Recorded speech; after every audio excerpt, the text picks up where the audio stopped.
Itu saya selalu percaya penginjilan itu perlu disinergikan dengan gerakan doa.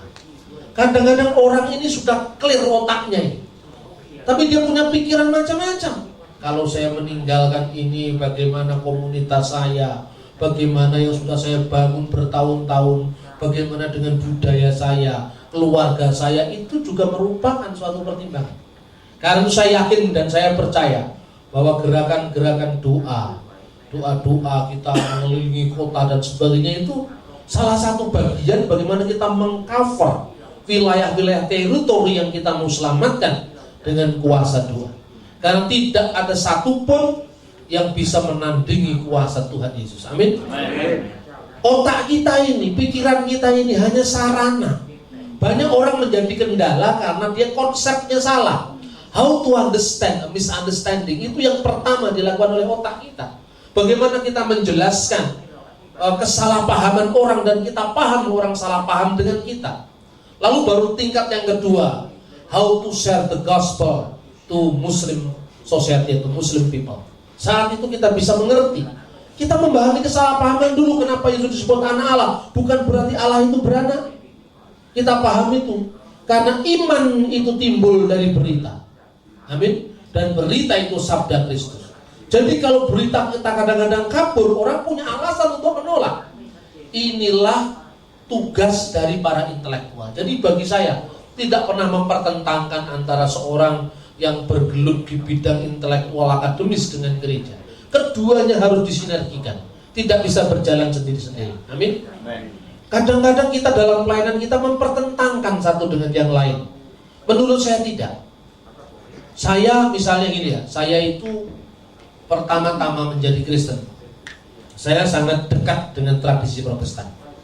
Karena bagi saya yang pertama, menurut saya ini waktu itu saya pertama-tama bisa paling tidak intellectual exercise saya itu paling tidak kan yang paling potensial gereja Protestan paling bebas. Jadi saya agak tidak kerasan dengan jemaat-jemaat karismatik pada saat itu. Tetapi ketika saya terus-menerus di dalam komunitas Protestan, pendetanya bahkan, teolognya bahkan tidak percaya dengan pengusiran setan, tidak percaya dengan mujizat-mujizat penyembuhan. Padahal problem kehidupan kita kan seperti itu sehari-hari. Terus saya ditanya sama teman saya, kenapa kamu sekarang kok dekat-dekat dengan komunitas karismatik? Karena ada satu yang hilang dari gereja Protestan. Apa itu? Termasuk tentang pengusiran setan. Setan itu ada. Bukan berarti kita takut dengan setan, tapi setan itu mengganggu karya Tuhan. Dan itu harus kita tuntaskan. Oh, Anda masih seperti itu padahal Anda seorang intelektual. Loh, lah ini intelektual ini salah Anda memahami kaum intelek ini. Saya bilang, saya tidak bisa Anda pengaruhi dengan cara memisahkan ini dengan yang ini. Tidak bisa, karena apa? Saya mengalami. Waktu kecil saya dipindah jin, waktu tidur saya ngaji. Sampai sekarang saya tidak bisa ngerti apa. Saya waktu ngaji dipindah jin, karena waktu kecil saya nakal. Jadi saya suka tidur di tempatnya untuk ngimami sembahyang Jumat itu, tidur di situ. Dan kadang-kadang saya goda itu santriwati yang perempuan itu, ya kan? Jilbabnya saya tarik-tarik begini, karena anak nakal dulu waktu saya masih kecil. Kemudian saya dipindah jin. Dan orang tahu sampai saya dicari-cari sampai ketemu. Coba ini fenomena semacam ini kamu jawab apa ini fenomena semacam ini? Loh, kamu mengalami loh. Kalau saya tidak mengalami, tidak mungkin saya ngomong begini. Karena itu firman Tuhan itu jelas, saudara-saudara. Tidak bisa untuk kita, misalnya kita aspek kita tonjolkan, yang lain kita tolak. Satu kita tonjolkan, yang lain kan tidak bisa. Itu disinergikan. Saya percaya dan saya yakin apabila pelayanan kita seperti itu akan luar biasa. Nah, kita kembali kepada firman Tuhan. Ketika murid-murid itu ditanya siapakah menurut kata orang, murid-murid itu jawab mereka. Ada yang mengatakan Yohanes Pembaptis, ada yang mengatakan Yeremia, ada yang mengatakan Elia, dan salah seorang dari para nabi. Yohanes Pembaptis, karena Yohanes Pembaptis itu datang dalam spirit Elia, kuasa dan spirit Elia. Elia, karena menurut kitab Maleaki, menjelang hari Tuhan Elia akan datang. Yeremia, ini sumbernya tidak jelas, karena di Alkitab tidak pernah diceritakan Yeremia akan datang. Tapi ini public opinion yang berkembang di sekitar itu tentang siapakah sang anak manusia dan salah seorang dari para nabi. Lalu ayat berikutnya dikatakan, lalu Yesus bertanya kepada mereka, tetapi apa katamu? Siapakah aku ini? Kenapa Yesus harus berkata yang kedua kali, siapakah aku ini? Karena Yesus tidak puas dengan jawaban pertama tadi. Artinya Yesus bukan sekedar salah satu dari para nabi. Dia menginginkan jawaban bahwa dia bukan hanya salah satu dari para nabi. Maka Petruslah yang berkata. Yang lain-lain tidak menjawab, Petrus yang menjawab, engkau adalah Mesias, anak Allah yang hidup. Dan terhadap jawaban Petrus ini, Yesus membenarkan, berbahagialah engkau Simon, karena bukan manusia yang menyatakan itu kepadamu, tapi Bapakku yang di surga. Bukan hanya itu, tetapi dia akan diberikan otoritas. Engkau adalah Petrus, dan di atas batu karang ini aku akan mendirikan kerajaanku. Aku akan mendirikan jemaatku, dan alam maut tidak akan dapat menguasainya. Gereja didirikan di atas dasar pengakuan bahwa Yesus adalah Mesias, anak Allah yang hidup. Dan kemudian diberikan otoritas. Apa yang kamu ikat di dunia terikat di surga, apa yang kamu lepas di dunia akan terlepas di surga. Otoritas. Ada otoritas yang diberikan oleh orang beriman. Tapi setelah peristiwa itu, ayat 20-nya sepertinya aneh. Jangan kamu ceritakan kepada siapapun kalau aku adalah Mesias. Kenapa? Karena konsep tentang Mesias di antara para murid belum clear. Itulah sebabnya perlunya pemuritan untuk mengenal siapa Yesus. Karena apa? Di sini jelas. Ketika murid ditanya public opinion about Jesus, mereka bisa bicara, engkau adalah Elia, engkau adalah Yeremia, engkau adalah salah seorang dari para nabi, engkau adalah Yohanes Pembaptis. Tapi ketika ditanya, menurut kamu sendiri, siapa aku ini? Tidak ada yang menjawab. Lalu apa yang diberitakan kalau tidak ada keyakinan? Perlunya pengenalan pribadi dengan Tuhan Yesus. Amin. Pengenalan pribadi kepada Tuhan Yesus kemudian ditindaklanjuti dengan bagaimana menyampaikan kepada setiap orang siapa Tuhan Yesus itu. Nah, inilah tahap-tahap di mana seorang bisa dimuridkan sebelum dia memuridkan orang lain. Dia seorang harus diperlengkapi sebelum memperlengkapi orang lain.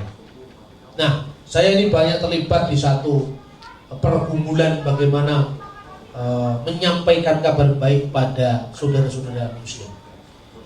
Di Indonesia selain pertarungan wacana tentang Syair, Khalil Gibran dan sebagainya, Anda tahu ketika Injil Yudas dihebohkan di Indonesia pertama kali oleh National Geographic yang menyambut pertama penerbit Islam.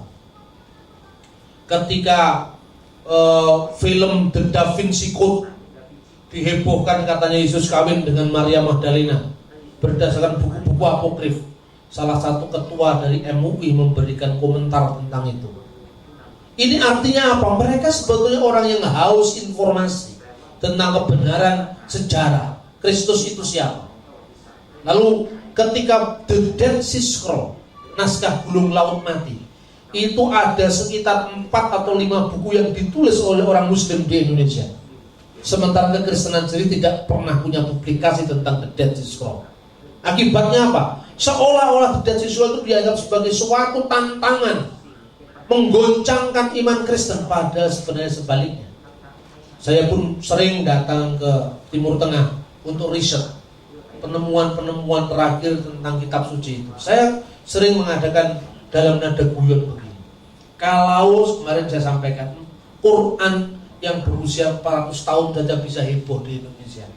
Kita ini punya Alkitab yang usianya 2150 tahun tidak pernah heboh. Bahkan keberadaan kitab ini di Museum Israel tidak pernah dikunjungi sama orang Kristen. Orang Kristen lebih suka kalau berkunjung ke sana, membawa air dari sungai Yordan, membawa batu kecil-kecil dibawa pulang. Untuk apa? Batu di mana-mana juga sama. Tetapi yang penting ini tidak pernah disampaikan. Betapa ini relevan untuk iman kita, untuk apologetika kita. Lalu saya sampaikan dalam nada guyon. Kenapa sih orang Kristen tidak? Orang Kristen kan sombong. Oh, kitab suci terjaga sepanjang zaman. Orang Kristen punya Alkitab yang usianya lebih tua, 2150 tahun.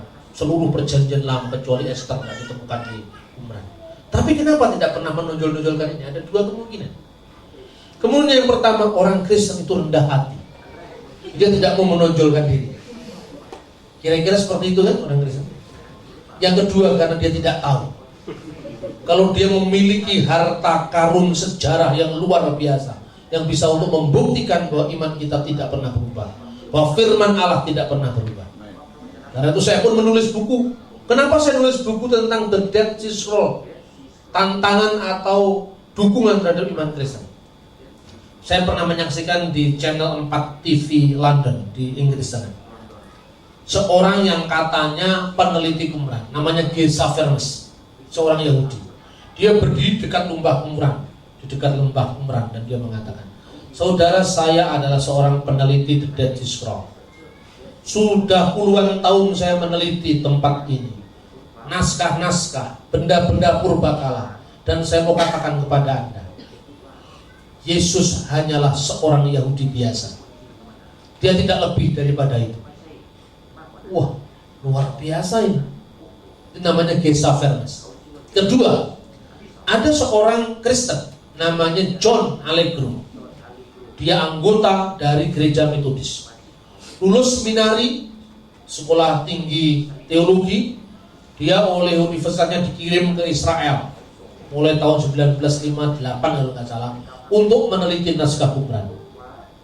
Ketika dia meneliti di sana, kemudian ketika dia dipanggil pulang untuk menjadi tahbis jadi pendeta, suratnya mengejutkan sinubannya. Saya tidak mau ditahbis jadi pendeta, dan saya tidak lagi akan melayani Tuhan. Kenapa? Karena kekristenan didirikan di atas pondasi yang sangat bangkrut. Saya tidak pernah menemui ketuhanan Yesus di laut mati. Saya tidak pernah menemui Allah Tritunggal di Dead Sea Scroll. Saya tidak menemui seluruh klaim-klaim kekristenan adalah dongeng yang disejarahkan. Luar biasa, saudara-saudara. Dan ini yang sering ditangkap oleh teolog-teolog liberal di Amerika. Sampai ada kelompok yang namanya Yesus Seminar. Di kelompok itu dikatakan bahwa ada kata-kata dalam firman Tuhan itu yang diucapkan Yesus diberi warna tertentu. Yang diucapkan oleh gereja tapi ditempatkan di mulut Yesus warnanya lain. Dibayangkan oleh gereja tapi tidak pernah diucapkan Yesus di warnanya lain. Terus terakhir di antara ahli-ahli itu, mereka mau membuktikan kalau Yesus memang bangkit di antara orang mati, di mana kuburannya sekarang? Kalau Yesus memang tidak benar bangkit. Keyakinan gereja ini harus dipatahkan sama kelompok Yesus Seminar yang notabene anggotanya teolog-teolog Kristen. Dari mana? Kalau memang Yesus tidak bangkit seperti aposemi kita, mayatnya di mana? Di voting kemudian, karena mereka sudah bingung semua, otaknya sudah sableng semua. Di voting kemudian kesimpulan terakhir mereka, Yesus mayatnya dicuri oleh anjing. Coba, ini ilmiahnya apa? Seorang teolog yang mengaku diri seorang ilmiah, seorang intelek, masa seperti ini? Ini saya terpanggil, saudara-saudara, karena orang Kristen tidak pernah, hamba-hamba Tuhan tidak pernah mau meladeni kelompok seperti ini. Tapi kelompok ini sekarang beredar seperti bola liar di internet, di tulisan-tulisan, di wacana-wacana buku. Makanya saya membentuk forum yang namanya Institute for Syriac Christian Studies. Saya lebih banyak mengadakan pembinaan, penulisan buku, mengajari orang untuk menulis, untuk meneliti. Dan saya menyaksikan betul bahwa orang yang dipandang sebagai orang pintar, sebenarnya otaknya biasa-biasa saja, tidak terlalu pintar. Satu contoh saya beri, John Allegro. John Allegro itu memang paham pintar bahasa Ibrani. Tetapi kelemahan dia adalah dia tidak mengetahui naskah-naskah klasik yang mendampingi teks-teks Ibrani. Nah, suatu saat kemudian pada tahun 1990-an, awal 90-an, saya karena memang meneliti, John Allegro itu mengatakan begini, hampir penemuan laut mati itu berjalan 50 tahun, baru 80% yang dipublikasi untuk umum. Padahal waktu itu karena apa? Naskah itu dibuat rebutan antara Vatikan dengan Israel. Vatikan waktu itu lewat Kardinal